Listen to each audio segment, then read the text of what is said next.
All right, welcome back in here to Live Now from Fox. I am Andy Mack. President Donald Trump here on the eve of the State of the Union, also focusing on foreign affairs as President Trump is mulling his options with Iran, as an American military buildup over the past month means that the U.S. now has an expansive naval and air presence across the Middle East. The two sides still appear far apart in terms of diplomacy, but new reporting right now from Axios, as you can see, Barack Ravid saying the Joint Chiefs Chairman General Dan Kane told the President Trump and top officials that the military campaign against Iran could carry significant risk, in particular the possibility of entanglement in a prolonged conflict. Obviously concerned about that. President Trump responding to this on social media is talking about these numerous stories, saying General Kane, like all of us, would not like to see a war, but if a decision is made on going against Iran at a military level, it is an opinion that will be something easily won. He knows Iran well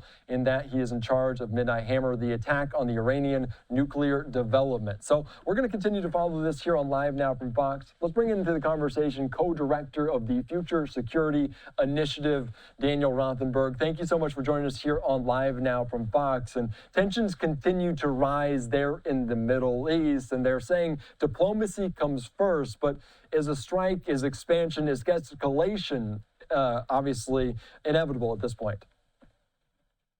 Well, thanks so much for having me. You know, escalation is always the great fear when we have a big military buildup like this. We don't know where things are going. There's no way to be sure, but let's hope that what we don't see is some sort of major move that it goes out of control. That's certainly possible. I would say on the positive side, we've heard from Donald Trump a disinterest, not a fear of getting involved in endless wars. But maybe the other big lesson from the post 9/11 wars that isn't clear is explaining to the American public what is the purpose of this military buildup. What's the purpose of any possible strike? Yeah, that is a very good point. Obviously, there is not a deal in place. Two sides still far apart in that nuclear development. What are exactly the options for President Trump? You mentioned potentially a singular strike as there's risk of prolonged entanglement. What are the options on the table for the president right now? Well, I suppose all of the options are available. It's a huge military buildup. We don't know where it's going. We could look at some previous actions in the region. You know, there was the attack on the Iranian nuclear installations. You know, that was a one-off attack. It had preliminary efforts to dismantle the ability of Iran to respond to attacks, right? But think of like the not much attention's put on the Trump policy against the Houthis. That cost almost $1 billion from March, just about a year ago, March of 2025. You know, in that situation, there was massive attacks, over 1,000 strikes. And at a certain point, the administration just declared it a victory and moved on, and the Houthis are still in power, and the situation remains as it was. And we talk about, and President Trump noted in that Operation Midnight Hammer, the strike on the Iranian nuclear site, and it was done last June there. As they said, they demolished that facility, and that was used as deterrence. But now looking back on it, was it really, as we're back in the same moment almost? Well, it is interesting. The administration is claiming that Iran is once again close to developing a nuclear weapon. If that previous attack was so successful, you'd think that, you know, the process of developing these weapons would have been set back quite a bit. Maybe not stop, but set back. Again, I think what we really need to hear, you know, we live in a democracy, and I think it's reasonable for us to have some clarity as to what the purpose of this military buildup is, and what the purpose of, you know, U.S. interest in Iran may be. I mean, we've heard a number of explanations. They range from stopping the killing, the really horrific repression by the Iranian government of popular protests.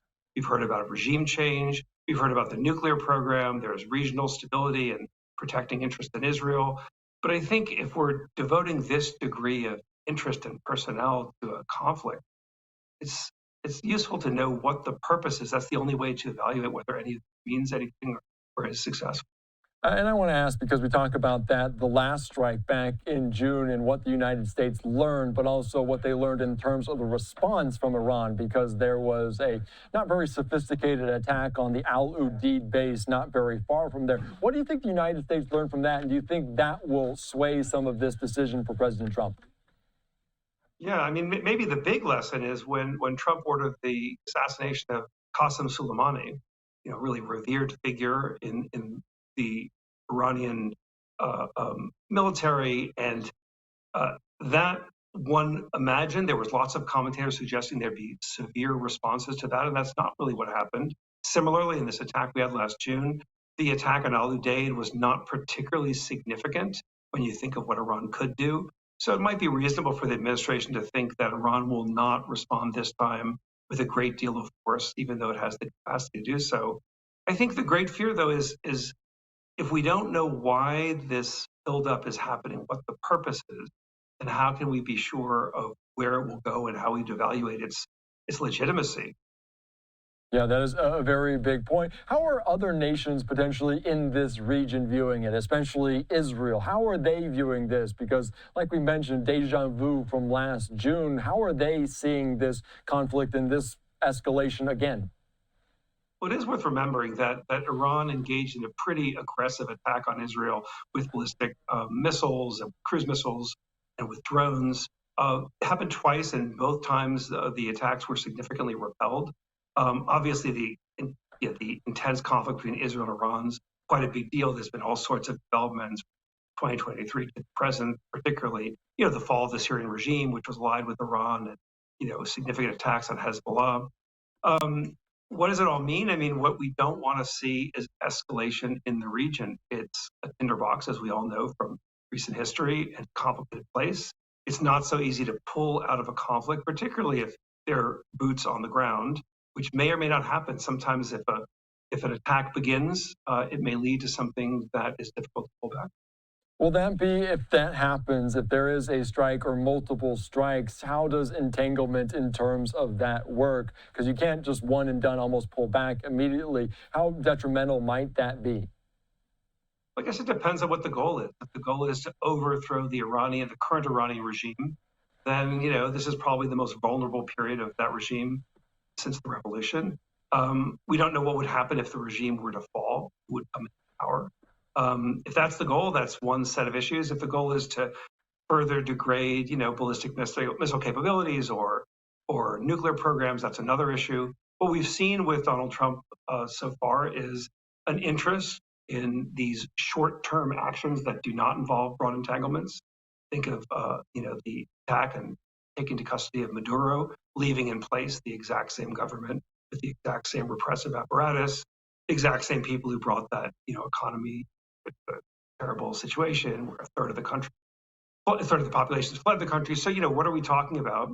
We don't really know, although it does look like from past actions that what would be more likely if the past is to be used for projecting forward, that this would be something a little more surgical. Clearly, we've seen incredible capacity on behalf of the U.S. for those sort of actions, but where does that take you? Maybe not to the sort of broad-based goals that are being talked about by the administration. And you mentioned the capture of Maduro, and I wanted to get into that because we heard in that reporting from Axios that the Joint Chairman, General Dan Kane, was all in on Venezuela and that capture, less so in terms of what's going on in Iran. Do you think the United States learned anything from what's going on in Venezuela in terms of regime change, if that's the goal, the path for the United States with Iran as well? I mean, clearly in the case of Venezuela, the U.S. administration did not choose the path of, let's call it, regime change. They took out, captured the leader, brought him to custody. He'll stand trial along with his wife. But the same administration is there, and there was no effort, for example, to put into power the Nobel laureate who actually won a democratic election. So, or rather, her party won the democratic election, but she has a serious democratic support for it. So, what do we really see going on the ground? I think, the chairman's comments and concern about what it might mean to seek to overthrow the current regime in Iran is pretty reasonable. It's a very powerful country. It's a country with, a large population in a very dangerous, conflictive region. Is it really what the U.S. and the world wants? Certainly the neighbors want to see that regime come tumbling down. And also, if we think if that regime were to fall because of U.S. intervention, that also leads to a different outcome than if it falls because of its own, popular protests and its own domestic process of, some of the big failures. Yeah, that's a very good point. Obviously, what is the definition of success? What the definition of winning also at the heart of this. Daniel Rothenberg, thank you so much for your time. I appreciate your insight and your expertise here on Live Now. Thank you so much. All right, thanks so much. All right, great conversation about what's to come with Iran. President Trump giving Tehran an ultimatum to come to the table in terms of this deal diplomacy around their nuclear program, or bad things might happen. We'll see if it is a one-off strike similar to what we saw with Operation Midnight Hammer last June.